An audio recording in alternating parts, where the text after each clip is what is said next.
Fala galera, estamos começando a nova temporada aí de 2025 do Beyond Data, onde a gente quer falar sobre dados, sobre negócios e tudo sobre o mundo, o universo dos dados. Para iniciar essa temporada, estrear, eu e o Lucas, a gente trouxe o Lucas da Briefer. Cara, solução muito massa. O Lucas tem uma experiência muito legal no exterior, no Brasil. E, enfim, não vou dar o pitch aqui para ti, Lucas, vou deixar você contar um pouquinho. Mas, cara, muito feliz de ter você aqui. Obrigado por topar bater um papo aí, terça-feira, 8 horas da noite. Obrigado mesmo por topar estar aqui com a gente, cara. Boa, valeu. Eu que Vamos lá. agradeço também, que é sempre um prazer falar com vocês, pessoal. Massa, valeu. Cara, gosto sempre de começar dando uma introdução, Lucas, sobre currículo do pessoal. Então, antes da Briefer, você, né, tem um foco ali em engenharia de software aqui fora, na Elastic, acho que é uma empresa aí que todo mundo que é do mundo de desenvolvimento vai conhecer, referência aí. Fundou a Briefer, entrou no IC, mais difícil que entrar em Harvard, e hoje já está revolucionando o mercado aí, cara. E, enfim, antes de entrar no tópico principal, que é falar sobre BI mesmo, self-service, falar um pouco sobre esse mercado de dados, muita gente perguntou no LinkedIn como que foi esse processo de fundação da Briefer, YC. Vamos começar do começo. Boa. Então, como você falou, realmente eu tenho um background mais de engenharia de software, tá? Então, basicamente, eu codo há muito tempo, desde a adolescência, assim. E eu cheguei a fazer UFSC também lá em Santa Catarina, de onde eu sou, fiz também formação lá, onde eu conheci meu sócio, que também é Lucas. Então, às vezes as pessoas confundem os dois. E, basicamente, desde lá trabalho na área, então desde o começo da faculdade eu já trabalho profissionalmente com software, né, além do que eu fazia on the side. Assim. E, basicamente, minha carreira foi, na maior parte, trabalhando para fora. Então, desde a faculdade eu trabalhei remoto para uma startup na Noruega. Depois disso, durante essa época eu também já fazia algumas palestras, então palestrei em eventos como a O'Reilly Fluent Conf, enfim, várias outras conferências, principalmente relacionadas a JavaScript, desenvolvimento web no geral. E acabei me mudando para Londres, ali em 2017, mais ou menos.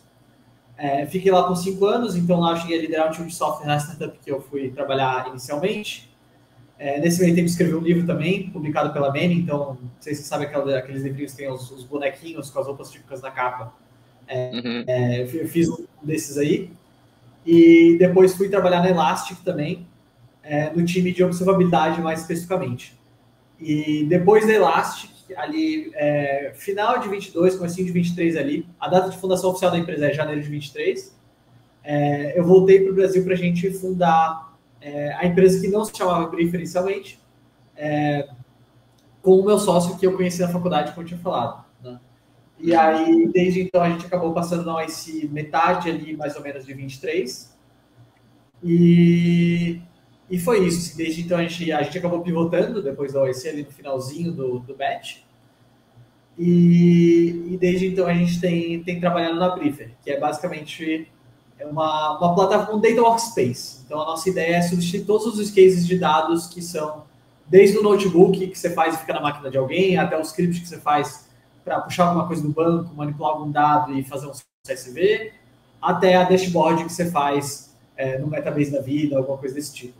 Então, a nossa ideia é ser esse data workspace e, enfim, a gente tem feito várias coisas muito legais em cima disso, que eu imagino que vai ser o tema do papo de hoje. Uhum.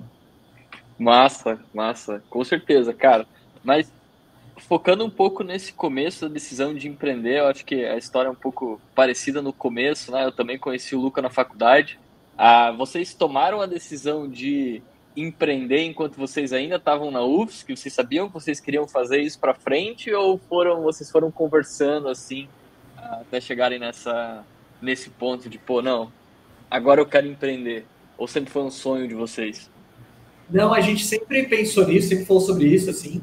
E eu acho que eu voltei justamente nessa época porque eu acho que eu era jovem o suficiente para poder tentar sem muitas responsabilidades, mas velho o suficiente para ter maturidade e bom discernimento. Assim. Massa, massa. Cara, essa história eu acho que tem uma similaridade legal, assim, porque eu e o Luca, a gente também, pô, começou a olhar para o mercado de dados já no começo da facul, no final da facul, desculpa. Mas logo no começo a gente já começou a olhar para esse mercado e a gente falou, não, legal, vamos empreender aqui. Aí foram, tipo, 2, 3 anos, a gente falou, legal, agora vamos, porque, cara, perder, não tem nada para perder, né? Já estamos no zero, não tem como ir mais para trás. Ai, ai. Massa. E, cara, falando um pouquinho do IC mesmo, tem alguma dica pro pessoal?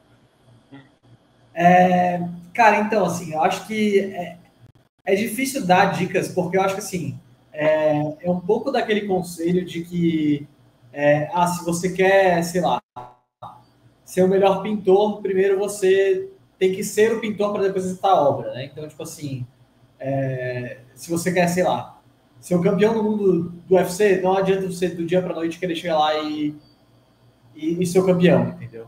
Eu acho que é uma Uhum. construção que vem ao longo do tempo de que você adquire uma certa uma quantidade de hábitos que são condizentes com a vida que você quer ter. Né? Então, assim, desde faculdade eu escrevia sempre no meu blog artigos técnicos, eu sempre busquei fazer essa,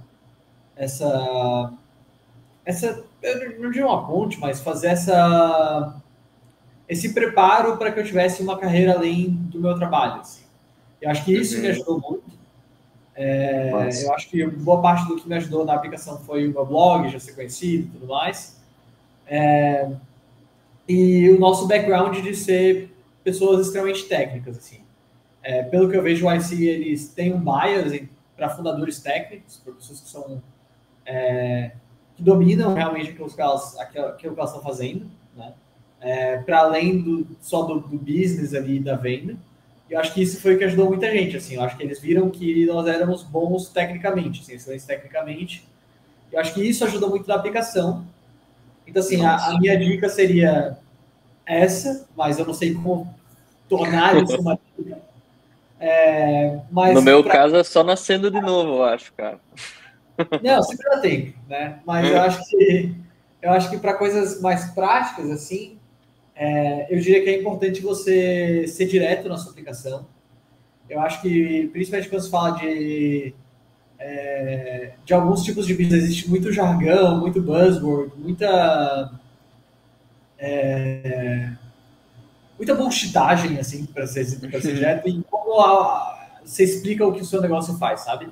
Então, na nossa Uhum. aplicação, a gente foi extremamente direto, assim, a gente faz isso, e é só isso. Não é uma plataforma enterprise powered by não sei o quê, com blockchain, crypto, drones, e tudo isso, e aí é super, entendeu? E ficou inventando coisas para fazer parecer que é um produto extremamente complexo. Claro, tem suas complexidades, mas, por exemplo, para eu explicar Briefer, eu não preciso explicar que a gente tem Kubernetes, que tem não sei quantas réplicas, que você tem que ter, sei lá, cuidado para rodar workloads com código arbitrário. Eu não preciso falar isso para te fazer acreditar que é Uhum. difícil construir o produto, entendeu? Eu acho que às vezes eu vejo algumas aplicações que às vezes pessoas que me pedem para revisar algo assim, que elas exageram um pouco nesse jargão, entendeu? Nessa complexidade e fazer as coisas parecerem maiores do que são, que assim, eu entendo que para alguns cenários isso é útil, mas a YC, a minha impressão é que são pessoas técnicas, são engenheiros, são pessoas que não têm paciência para ficar traduzindo jargão para tornar uma coisa concreta, entendeu? Então, acho que isso ajudou muito, assim, esse approach que a gente teve de como explicar as coisas e ser sucinto. Massa. E, cara, indo bem direto nesse, como você falou, vocês foram bem diretos na descrição do que vocês fazem, o que que vocês faziam na época e como que foi esse pivot para dados, porque como você falou, né, o teu back ele é de desenvolvimento de software, você estava nisso não necessariamente trabalhando com dados, né, usando ali, cara, Metabase, Tableau, Power BI para entrar nesse mercado. Como é que foi esse pivot de uma coisa que não era dados para isso, assim? O que que vocês Sim, perceberam que fez vocês olharem para isso? perfeito. Antes, a gente fazia ambientes de desenvolvimento remotos. Então, Basicamente, a gente fazia com que cada engenheiro tivesse o próprio ambiente de staging. A ideia era essa. Né? Porque existem vários planos de gerenciar um ambiente de staging, todo mundo dividir o mesmo ambiente, enfim. Existem várias questões aí a serem resolvidas com como as pessoas fazem o processo de desenvolvimento hoje. Né? Uhum. E aí a gente começou com uma versão menor ainda disso, que era você ter ambientes de preview, então os pull requests, e eventualmente você conseguiria rodar na sua máquina. A gente chegou até essa versão, deixava você rodar na sua máquina, a gente fez toda uma infra, enfim, era um produto bem mais complexo tecnicamente, mas a ideia era isso, era que cada engenheiro tivesse seu próprio stage.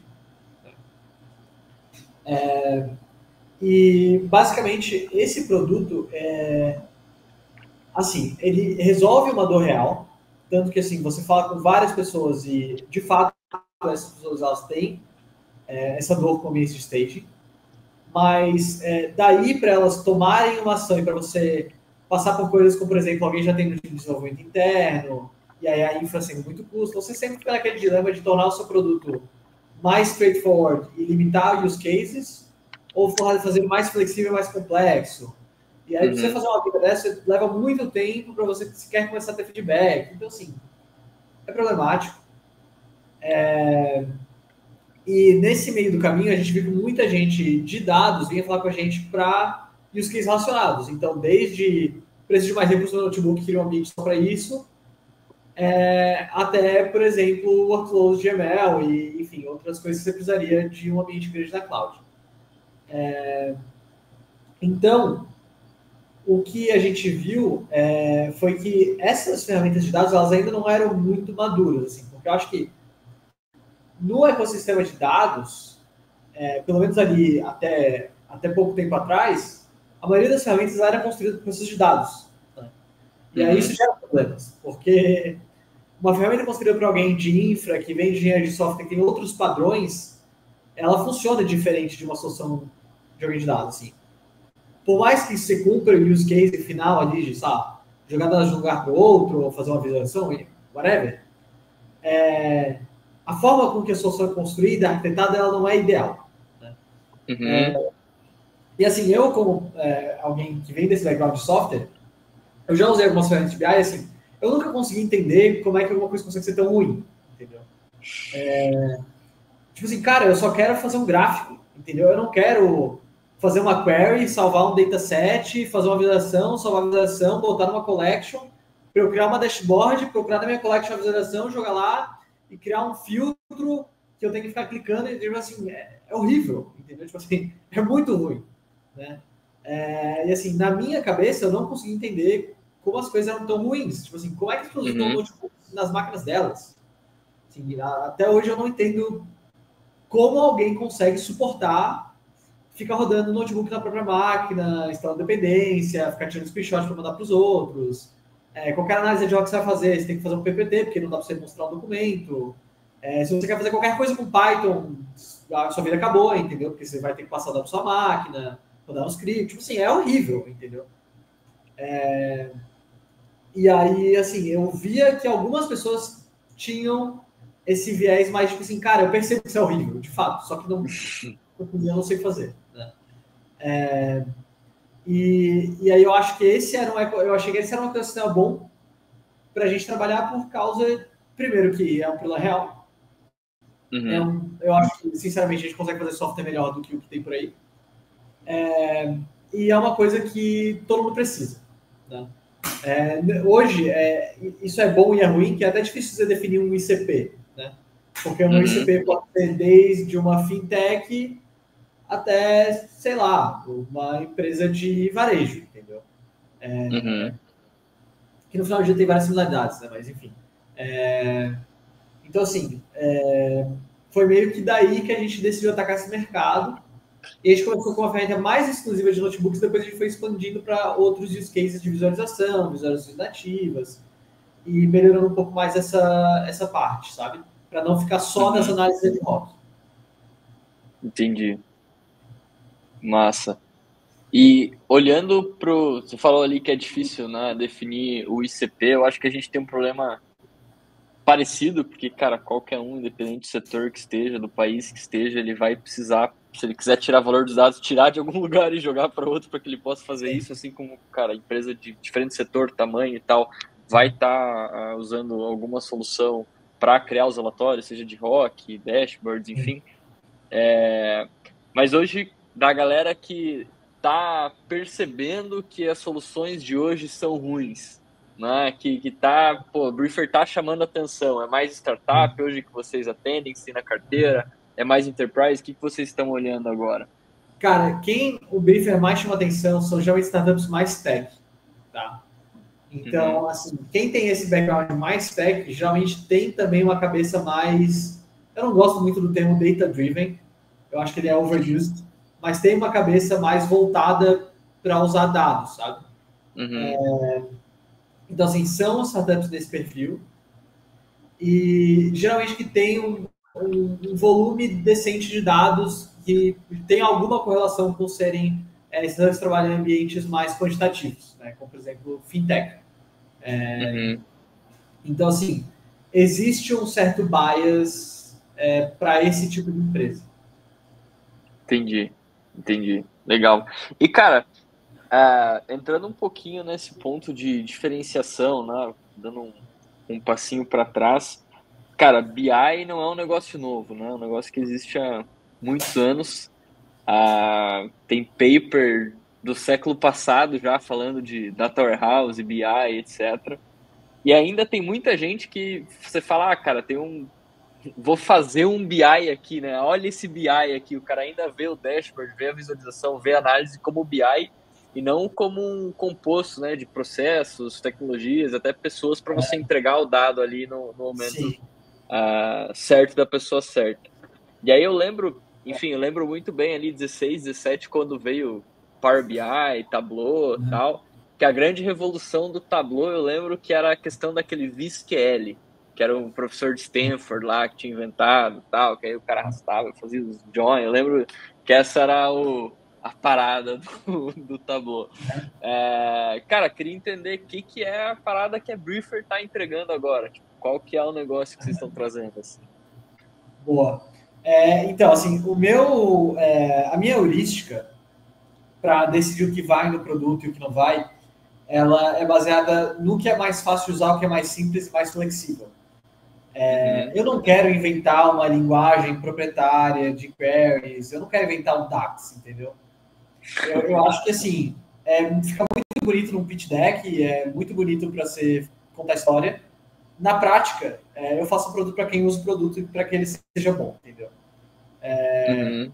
Talvez isso me torne um engenheiro um pouco rabugento, mas, assim, para mim o produto tem que ser bom. E para mim o produto ser bom é usar tecnologias que fazem sentido para as pessoas que usam o produto diariamente, como, por exemplo, ter um Python ali. Então, assim, por que eu preciso inventar minha linguagem de query proprietário? Por que eu preciso inventar alguma forma de propriedade de lidar com dados se eu tenho SQL ou qualquer query, enfim, qualquer dialeto de SQL que você vai usar para você bater no seu banco? Eu tenho Python, entendeu? Eles usam pandas, usam polars, tipo assim, é isso que eu quero exportar, entendeu? Porque todo mundo já sabe usar isso, é bom, funciona, é simples, já tem um monte de lib. Então, assim, essa é a minha heurística, sabe? E o produto Uhum. é fácil de usar. Até hoje, eu não, assim, eu obviamente testo outros produtos. Cara, sendo bem sincero com você, assim, é muito difícil eu achar um produto que eu não acho terrível. Entendeu? Então, assim, eu não sei qual foi a última vez que você tentou usar BI. Eu também não gosto do termo BI. Eu acho que Business Intelligence. Tipo assim, por que que, sei lá, que o meu software que me entrega uma dashboard não é business. Tudo é Business Intelligence, né? Exato. Então, assim, é o software que faz dashboard de visualização de dados. Eu acho que isso é um termo mais preciso. Mas, quando você Exato. fala, a pessoa vai pensar no software de dashboard, beleza, eu tenho que usar o termo que as pessoas usam. Né? Uhum. Então, assim, dito isso, né, a ideia é mais fácil de usar, tem Python, as versões nativas são melhores, mais bonitas, é mais fácil de navegar, né, que nem outro, você vai lá e fica procurando onde se faz o gráfico. E, cara, no Briefer existe, assim, eu não consigo pensar em uma forma mais fácil de você fazer um gráfico, entendeu? Vai ter uma página em branco, você vai apertar no botão escrito Query, você vai escrever a sua query, você vai apertar no botão escrito Visualize e você vai fazer um gráfico.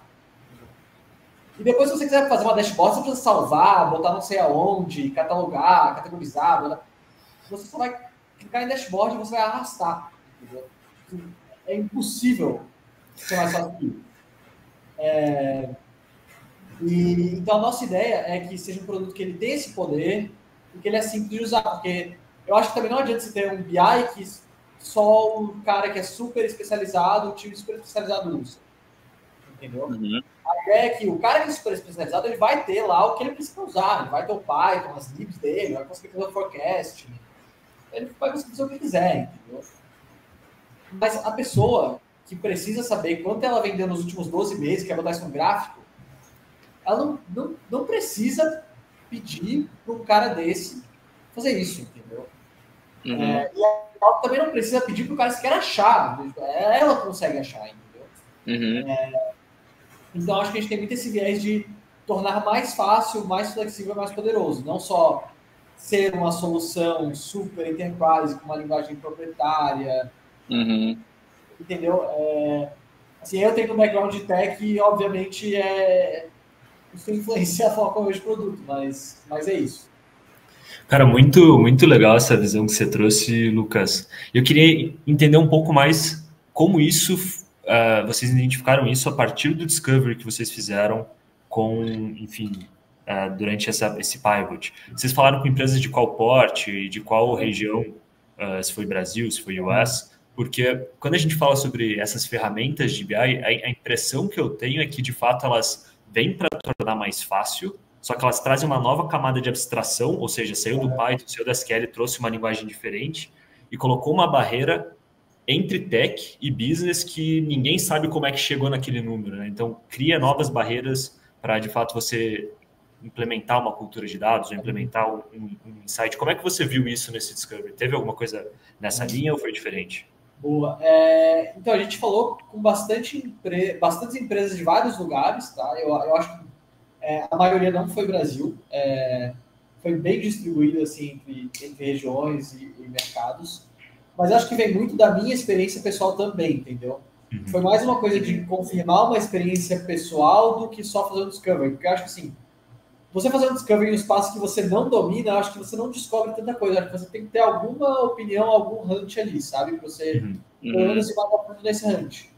Então, acho que é uma combinação de coisas, sabe? Mas, cara, eu concordo com você. É totalmente bizarro como o mundo caminhou nessa direção de as pessoas usarem tipo, dinossauro com Power BI, entendeu? Uhum. E assim, eu entendo que tem muitas funcionalidades e muitos tipos de gráfico e a Microsoft, entendeu? Mas assim, eu acho que não é bom. Para mim é uma questão muito simples, entendeu? Por exemplo, a gente tem hoje usuários que eles pagam por sistemas como o Power BI, entendeu? Eles pagam e eles usam o Briefer, entendeu? Eu tenho vários usuários que foram lá, fizeram cadastro e eles preferem usar o Briefer, por mais que seja um gratuito e tenha várias limitações, do que usar o Power BI, entendeu? Essa pessoa usa o Power BI porque ela quer fazer a dashboard, o time executivo, que eles pagaram pelo Power BI, entendeu? Alguém da Microsoft foi lá e vendeu o Power BI, entendeu? Tipo assim. E aí, esses casos lá ficam lá, dashboard executivo, mas para o dia a dia, você acha que essa pessoa vai abrir o Power BI e passar pela dor de fazer o que ela precisa fazer no Power BI quando ela pode só abrir o brief e clicar em 2 botões? Ela não vai, entendeu? Com certeza. Cara, eu acho que eu já fiz algumas... Tipo, várias pessoas tipo, do brief se espalhando assim, meio que quase um shadow IT, porque as pessoas não querem usar o BI, entendeu? Total. Eu acho que eu não fiz nenhuma EDA em todas as análises ou trabalhos que a gente desenvolveu ali na consultoria dela, eu acho que eu não fiz nenhuma EDA em software de BI, sempre puxei para um SQL, sempre acabei indo para um Python pela velocidade, pelo dinamismo ali, de cara, na proficiência ali se faz mais rápido, né? Outra coisa que eu sempre vi, eu acho que o Gelson vai lembrar disso, que, cara, você cria meio que, quando tem muito dashboard, muita solução implementada, e você tem principalmente o conceito da colaboração em cima de dashboards, em Tableau, em Power BI, cara, você começa meio que resolver um monte de problema imaginário, assim, são sprints mais sprints só para resolver problemas imaginários, de, quando clica aqui, eu quero que troque a cor ali, que faz sei lá o quê, cara, você começa a ver, você não está de fato gerando insight ou analisando dados para a empresa, você está brincando de fazer app dentro de uma coisa que não foi feita para fazer um app, né? Pelo menos tem essa impressão. Não, eu concordo, e eu acho que assim, quando você dá muita opção para o usuário, às vezes é ruim, entendeu? Tipo assim, você precisa se esforçar muito para o dashboard ficar bonita no Power BI, entendeu? Porque o Power BI você vai lá e eles têm aqueles gráficos fancy de velocímetro, você muda a cor e bota o background, faz isso, faz aquilo.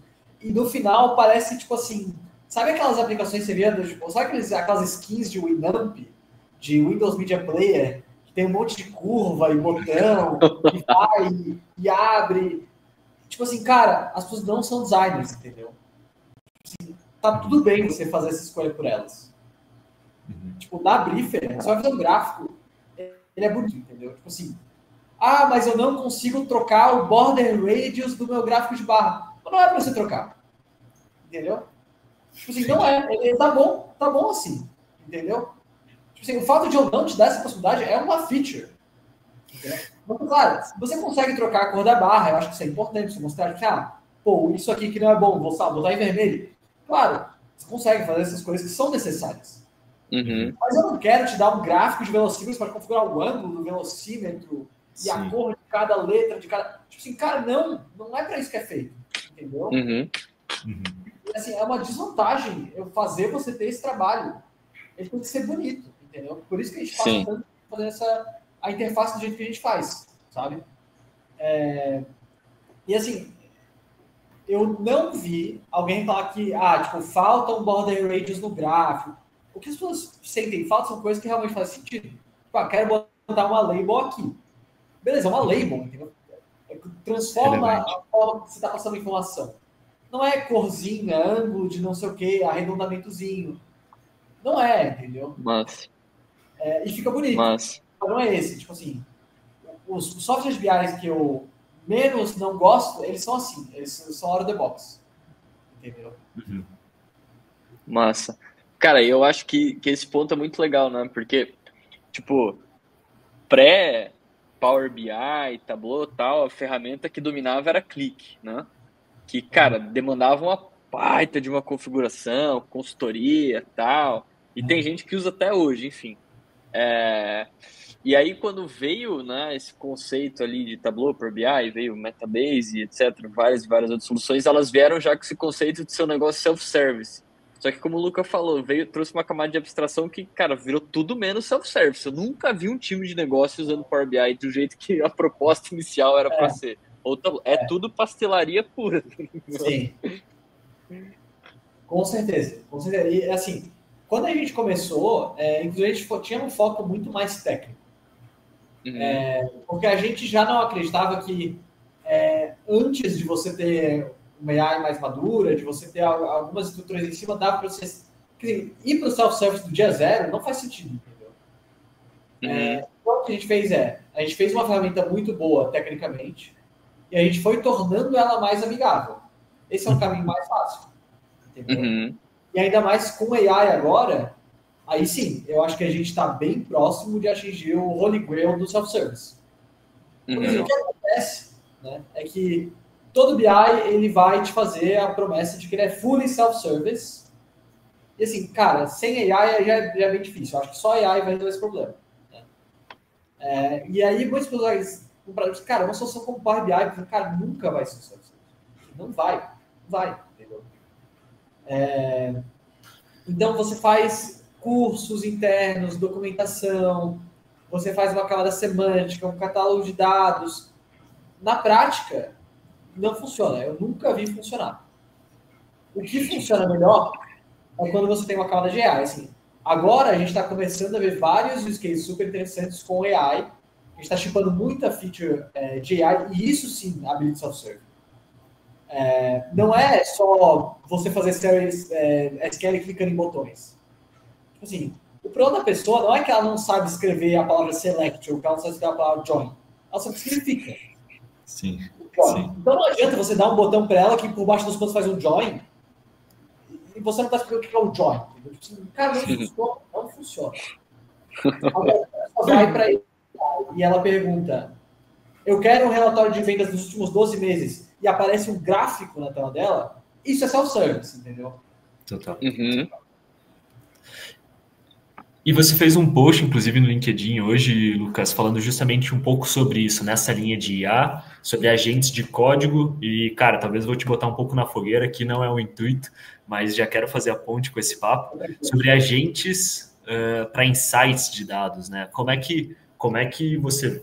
Ou vamos trazer essa visão desse post para esse bate-papo, que eu acho que faz sentido, né? Sei que na Briefer a gente já tem hoje agentes que ajudam a gente a fazer, de fato, esses SQLs, né? Mas nessa parte de por que faz sentido pensar nesse use case e talvez não faça sentido pensar no use case de geração de insight ou de analisar o dado para a gente. Acho que esse foi o principal tema do teu post hoje. Perfeito. Boa, excelente pergunta, Lucas. Gostei. Então, hoje como funciona? Tá? A gente tem dois tipos de feature de AI. Tem a feature de AI que é no bloquinho, então, tipo, cara, eu quero fazer uma query. Eu vou lá e digo o que eu quero que aquela query faça. O pessoal técnico que quer ter mais controle do que está fazendo adora isso. O que eu posso estar fazendo no meu notebook lá, boto o bloco no meio, quero que a AI mexa só naquele bloco. Eu vou lá e peço para ela editar só aquele bloco. Perfeito. A gente começou assim, a galera técnica adora. E aí, com o tempo, com esse push para a gente fazer as coisas de fato mais self-serve, que a gente viu que agora a AI tem essa capability, a gente criou um agentezinho que você clica e ele abre uma interface do lado tipo Cursor. Você já usou Cursor? Sim. Meu companheiro, meu fiel companheiro nessa vida ultimamente. É muito parecido, entendeu? Tipo assim, ele vai abrir uma interfacezinha do lado, que é um chat, e que vai pedir para a gente fazer o que você precisa que ele faça. Então, ali naquele exemplo, quero o meu relatório de vendas dos últimos 12 meses com breakdown de categoria. Ele vai fazer, entendeu? Tipo assim, é easy. Ele vai lá, ele vai fazer um bloco de SQL, ele vai te botar lá uma visualização, vai aparecer uma visualização lá para você. Entendeu? O que é legal? Isso não é só uma interface de chat. Então, assim, quando você tem lá uma interface, vamos supor que se você fizesse o chat GPT para dados, qual é o problema? Primeiro que o chat GPT, ele pode fazer um RAG lá e tal, pegar o resultado, ele vai cuspir para você um resultado. E aí, assim, existe mais chance dele errar se ele não tiver acesso a ferramentas para validar o que ele está fazendo. Isso é um ponto. Né? Porque, assim, tipo, sabe, quando você pergunta para a OpenAI quantos R's tem numa palavra, ela frequentemente erra o número de R's numa palavra. Mas quando você pergunta para o Claude, que gosta de fazer código, ele escreve um código, que calcula o número de R's da palavra, ele passa a palavra, funciona. Então, ela já é parecida. Nosso BI, ele é um agente que opera ele. Então, o agente usa uma ferramenta para te dar uma resposta melhor. Ele não está só cuspindo uma resposta. Então, isso faz com que ele tenha melhores respostas, isso faz com que a resposta seja verificável. Então, quando você pede o relatório de vendas ali dos últimos 12 meses com breakdown de categoria, vai aparecer na sua tela, e não é que só ele te cuspiu uma resposta. Ele usou a ferramenta para te dar uma resposta. Você pode ver como ele fez aquela resposta. Então, esse é o pulo do gato. Você conseguir acompanhar todo a linha de pensamento, todo o SQL, todas as etapas até chegar nessa resposta. Perfeito. Você fazer essa validação, né? E não significa que, sim, que essa vai ser a interface final. Né?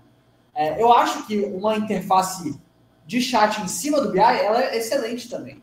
Mas eu acho que no final do dia, o agente, primeiro, ele tem que usar uma ferramenta para chegar nessa resposta, e ele tem que fazer com que o processo dele de usar a ferramenta seja visível, auditável e que seja parecido com o que o humano faria.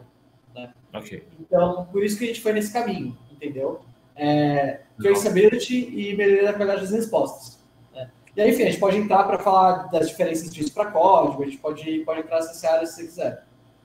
Cara, nossa, várias linhas que eu quero puxar aqui. Eu acho que a primeira, que é... Eu tinha feito assim que começou a sair um pouco esse boom de IA, tinha feito umas POCzinhas justamente para tentar ajudar a montar. Então, aquele Textual SQL, acho que todo mundo que está em dados em algum momento tirou um final de semana para brincar com isso.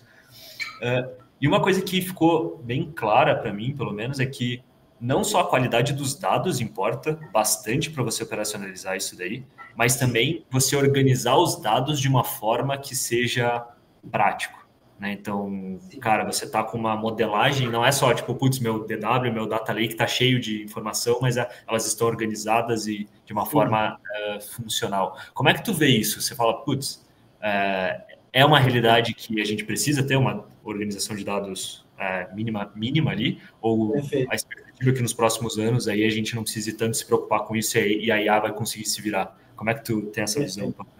Cara, essa pergunta é muito boa. Se você quiser fazer um freela de produto aqui na Brief, você está convidado, tá, Luca? Opa, que honra. Sai fora, velho. O cara não tem tempo, mano. É só a bike ali codar. Mas sim, cara, com certeza, tá? O que a gente vê assim, quanto mais organizado tá a casa em relação a dados, melhor é o resultado que você vai ter. Então, assim, se você já tem lá os modelos bonitinhos, se você já tem um catálogo que o modelo, no caso, o LLM pode usar, né? Todas essas coisas ajudam, entendeu? Então, assim, quanto mais você trabalhar nessa questão da organização, da camada semântica dos dados ali, cara, com certeza, assim como isso ajuda um humano, isso ajuda a gente. Sem sombra de dúvidas. Não significa que você não vai conseguir fazer sem. Assim, a qualidade dos resultados vai aumentar muito. Com certeza. Mas, assim, se você quiser tentar com uma base que não está tão organizada e tudo mais, hoje a gente já te permite subir na plataforma uma explicação das suas regras de negócio, o que é cada coluna, explicar o que é uma coluna trick. Isso ajuda a gente a trabalhar com a sua base, entendeu? Então, isso já é possível. Pô, que massa. Mas, assim, obviamente, se você tem um DBT, uma quadra semântica, toda essa organização, isso ajuda, com certeza. Com certeza. Legal. É porque no final do dia você vai estar aumentando o contexto e daí o agente ali que se vire para julgar o que vai ser relevante ou não para ele tomar a decisão. Bem bacana. Sim. Bem bacana. E indo nessa linha de, putz, ok, tem um conjunto de dados que dá para trabalhar, eu tenho esse agente que usa as N ferramentas para eu gerar informação, como é que você vê esse processo de tenho uma pergunta, tenho alguma análise que eu quero fazer e até chegar no final? Porque uma coisa por que eu estou fazendo essa pergunta, né?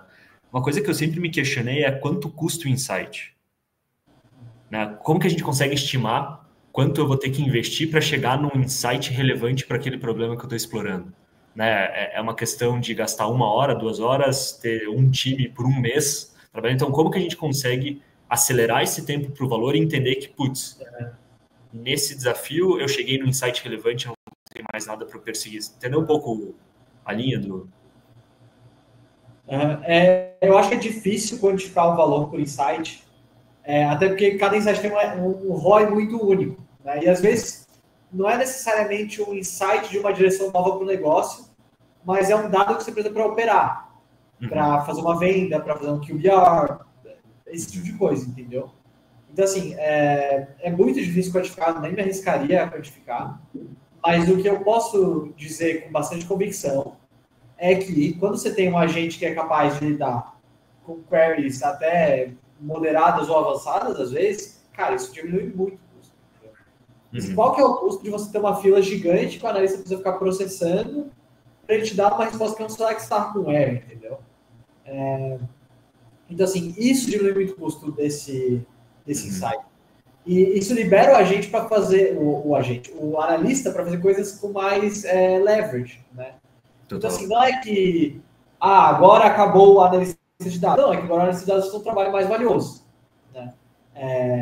Então, assim, quando você vai lá e você começa a usar o agente para responder 80% das perguntas que são as mais fáceis, né? Princípio de Pareto, cara, all of a sudden, seu time de analistas, de cientistas que antes ficava fazendo análise exploratória para responder perguntas simples, que ficava fazendo select star com agora eles podem ir lá e realmente fazer um estudo avançado, fazer alguma coisa que é life-changing para o negócio, entendeu? Então, assim, acho que é difícil quantificar o custo, mas com certeza você ganha muito em passar parte desse trabalho para para IA e tornar o trabalho do seu time mais ágil. Cara, legal. Legal. Eu acho que, pelo menos no meu dia a dia hoje, eu tenho visto muito isso. Eu tenho programado muito no front-end da plataforma, né? E uma coisa que eu só não me preocupo mais é sobre CSS, que, cara, antes era um negócio assim que, nossa, a cada tanto tempo tem que estudar, tem que rever se não tem uma forma melhor de fazer, enfim, sempre tem alguma coisinha que eu esquecia. Agora, cara, vai lá no Cursor, só seleciona o que quero, escrevo o que está acontecendo, o que eu quero que aconteça e tchau, assim, sabe? Nem gasta mais tempo, graças a Deus, com isso. Sim. Então acho que é um use case parecido em outra área, né? E, cara, pensando um pouco sobre possibilidades com agentes de IA e pensando muito sobre essa implementação de cultura e o futuro do BI, acho que tem uma coisa que é muito complexa, que é de você identificar hoje pessoas que estão usando os dados de maneira errada na organização. Vocês já pararam para resolver esse problema ou já pensaram como a Briefer ser essa data platform pode ajudar ou pode identificar quem são os usuários que estão usando os conjuntos de dados errados da organização? Cara, com certeza. Acho que parte desse trabalho é tornar as coisas fáceis de encontrar e de usar, sabe? Então, assim, cara, quantas vezes você não viu empresas aí que tem dashboard repetida, que vira, como você falou, pastelaria de dados, né? Um monte de informação replicada, que às vezes se contradiz. Porque, assim, se a pessoa conseguisse achar onde estava anterior, isso não teria acontecido, né? Total. Assim, parece óbvio. Então, quando você torna o dado fácil de achar, fácil de organizar e faz a interface que as pessoas querem usar, elas acham e você tem menos duplicação, você tem menos conflitos, elas tendem a usar o dado de forma mais correta. Uhum. Eu não tenho nenhuma dúvida disso. Então, assim, isso já ajuda muito. Eu acho que o fato de você ter um agente, isso também, onde a gente está chegando, vai também resolver vários dos problemas, porque uma das coisas que a gente quer fazer é fazer com que o agente não só opere as ferramentas para fazer gráfico, query, Python, que ele já faz, ou crie dashboards, enfim, essas coisas que ele já faz, mas fazer com que ele seja capaz de olhar e falar, essa pergunta que você está me fazendo aqui, ó, ela já está respondida nesse outro documento. Legal. Então, assim, eu acho que no mundo ideal, esse agente, ele atua como um humano. Se já tem uma coisa pronta, ele usa aquilo. Né? Eu acho que esse é o desafio, assim, dar essas ferramentas para a gente saber como ele vai usar elas. Né? Mas é uma questão mais de interação, porque boa parte da inteligência necessária você consegue com um bom design ali de como você faz o RAG, de como as coisas parecem para o usuário, sabe? Então, saindo um pouco dessa linha de IA, na prática, muito que a Briefer já prega, que é dessa questão de colaboração, de conseguir compartilhar com um pouco mais de dinamismo, você vê que, de fato, é aqui que tem o head ou o futuro da área de dados. Então, é dessa inteligência por trás de conseguir compartilhar e reutilizar, engajar a galera em cima disso que o time já está construindo. Isso, eu acho que isso é uma parte importante. Porque eu não quero só fazer um agente que cospe código sempre que ele é perguntado, entendeu? Eu quero fazer um analista de fato. Eu quero fazer uma pessoa que você possa ir lá e perguntar e você sabe que ele vai te direcionar para o caminho certo, entendeu? E assim, o meu sonho, acho que a gente vai saber que o agente está pronto, digamos assim, quando ele virar para você e falar, essa pergunta não faz sentido. Pô, que massa. Porque boa parte do trabalho do analista é educar o usuário sobre o que pode e o que não pode ser feito. Porque hoje ainda existe essa questão de que, assim, você vai para o analista, você pede tal informação. O analista tem que, alguma parte das vezes, fazer uma engenharia reversa do que você quer de verdade. Sim. Para entender se você está fazendo dessa forma porque você acha que o dado está dessa forma, porque você acha que não tem como pegar um outro dado que na verdade é o que você quer, ou a pergunta que você fez é impossível de ser respondida. Então, esses são os casos problemáticos. A pergunta que ela pode ser respondida, assim, responder a pergunta não é a parte mais difícil, é a parte mais fácil. Se você sabe o que você quer perguntar e você tem o dado disponível, achar a resposta não é a parte mais difícil. Agora, saber o que você quer perguntar, trabalhar com o stakeholder para que ele faça as perguntas corretas, esse é o verdadeiro desafio, entendeu? Mas assim, não é onde está a maior parte do trabalho. Mas são 20% ali do seguinte de Pareto que são importantes, entendeu? Extremamente importantes. Mas só de você reduzir esses outros 80% que é a maioria do tempo, cara, já é absurdo, assim, o ganho de produtividade. Não, faz muito sentido. Nesse ponto eu sou bem clubista, né, Lucas? Eu acho que o acesso aos dados é talvez o maior desafio do analista, do profissional de dados, num primeiro momento, né? Depois tem sobre, conseguir acesso aos dados, como que eu uso eles, qual ferramenta, como que eu apresento isso, né? Então, acho que tudo que eu conseguir agilizar ali faz muito sentido, mas concordo muito com essa visão. Cara, eu já vivi muito mesmo isso na época de consultoria da Eratos, quando a gente fazia, enfim, as reuniões com os clientes, vinham umas demandas assim que a gente tinha que esculpir, cara, tinha que ficar uns 2, 3 dias digerindo ali o que foi falado na reunião, assiste gravação, enfim, até chegar no, putz, o cara pediu isso porque ele quer saber, na verdade, tal aspecto. Então faz muito sentido isso aí que tu trouxe, sim, com certeza. Sim. Nossa, essa aí é fato. Eu já lembro de uma aqui que eu tive até pesadelo umas épocas. Tanto vídeo de indiano que a gente teve que ver para entender como resolver o problema do cara. Basicamente, ele chegou, Lucas, cara, pedindo para ver. Eu acho que até a gente falou isso em alguma outra entrevista, cara. Saber, sei lá, quantos AVCs tinham em cada hospital pelo DataSUS. Esse era o problema que ele trouxe, assim. Só que o problema que ele queria resolver era, cara, como eu sei que esse hospital precisa comprar mais uma máquina para fazer a ressonância, sacou? E aí a gente pegou e falou, pô, cara, mas aqui não é bem assim a demanda. A maioria dos hospitais são públicos, vai ter uma licitação, é outro processo de compra. Aí a gente chegou em outra forma para o cara descobrir que aquele hospital ia de fato precisar. Então, realmente, cara, eu achei muito massa isso que você falou, né? Do cara falar a gente falar que a pergunta não faz sentido, porque realmente é onde a gente, cara, bate a cabeça e se você olhar ali, né, no conceito de BI lá na biblioteca, no dicionário do Gartner, é isso, né, cara? Você garantir que o cara tem acesso ao dado certo, no momento certo, que ele vai estar respondendo as perguntas relevantes para o negócio. E aí sim a gente chega no que é de verdade self-service. Né? O cara conseguir responder as perguntas. Muito massa, cara. Muito massa mesmo. Boa. Uma coisa que vira e mexe, muita galera pergunta pra gente pessoas que estão entrando na área de dados, se você tivesse que dar uma recomendação para essas pessoas, por onde começar, né? Aprende Python, vai para... Sei que é clubista já, Lucas, imagino para onde vai, mas se você pudesse dar uma sugestão de direcionamento para a galera aí. Cara, assim, eu acho que, assim, com certeza, aprender Python, começar pelo básico, SQL, ali, eu acho que, assim, boa parte do que as pessoas acham difícil, na verdade não é difícil, só não tem os pré-requisitos, né? Tipo assim, se você quiser aprender cálculo hoje, cara, você tem que fazer pré-cálculo. Tipo assim, não é que é difícil, é que você não tem os pré-requisitos, né? Então, acho que, de fato, estudar os pré-requisitos é super importante.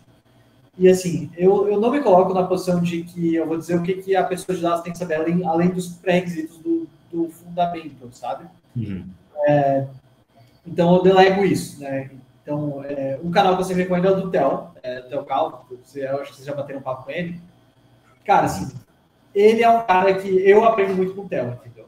Sim. O canal dele é super bom, eu acho que é super completo, tem muita coisa de mundo real, não só de como as coisas funcionam no mundo ideal, então tem vários projetos que, de fato, são projetos realistas.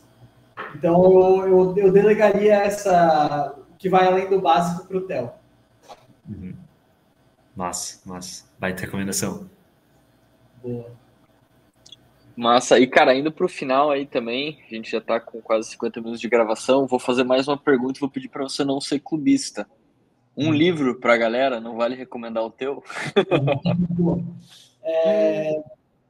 Cara, um livro... Difícil, eu tenho uma estante cheia de livro aqui na frente, mas eu me mudei recentemente do Calombada Virada. Cara, o livro, eu sempre recomendo esse livro, que é um livro extremamente nicho chamado Principles of Product Development Flow, de um cara chamado Don Heinertsen. Eu sempre recomendo esse livro. Eu acho que é um livro excelente para gerência de engenharia, você entender como funciona o time, onde estão os gargalos e tudo mais. Eu acho que agora com o AI eles estão ainda mais importante, porque agora o bater no teclado não é a parte mais importante, né? Então eu sempre recomendo esse livro. Não sei se tem algum outro que top of my mind, assim, que eu recomendaria sem um tópico específico. Massa. Boa. Vou botar na lista aqui já. E vou mandar a pergunta pro Theo também, hein? Vou postar aqui, Boa, vamos marcar ele para ele responder. boa. Massa, massa, massa, massa.